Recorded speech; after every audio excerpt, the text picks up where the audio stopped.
Nahuli ka mang pag-araro ng isang truck at ilang mobil at ambulansya ng barangay sa lungsod ng Quezon. Muntik naman sa ibang pangyayari, muntik maipit ang dalawang sakay ng isang motorsiklo nang pumailalim ito sa bus. Nakatutok si Cesar Apolinario. Eksklusibo. Halos magkasagian na ang tatlong sasakyang ito habang binabaybay ang kahabaan ng Commonwealth Avenue sa North Fairview, Quezon City mag-aalas 11 kaninang umaga. Pababa at basa ang kalye dahil maulan kaya takaw disgrasya. Nakaiwas ang motor na muntik nang maipit ng SUV at bus. Yun nga lang, paglagpas nito ay nawalan ng kontrol ang rider na may angkas sa pasahero. Kaya pumailalim sa bus ang halos kalahati ng katawan ng mga biktima. Mabuti na lang at agad nakapagpreno ang driver ng bus. Dahil sa kadahilanan na katatapos lang ng ulan, nadulas sila, sumemplang.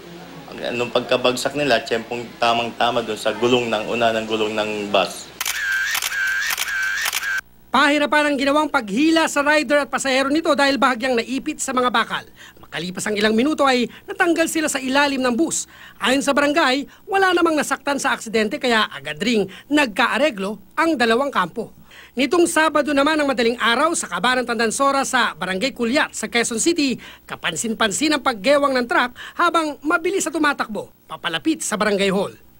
Maya-maya ay inararo na nito ang 4 na mobil ng barangay, kabilang ang ambulansya at gamit na pang roving sa lugar. Inamin niya na nakatulog talaga siya habang bumibiyahe. Nakita mo yung lakas ng pagkabunggo di ba? Mula doon sa isang kalsada, napunta sa kabilang kalsada. Hindi na nagsampa ng reklamo ang kapitan ng barangay dahil sinagot na raw ng may-ari ng truck ang pagpapagawa sa mga nasirang mobil.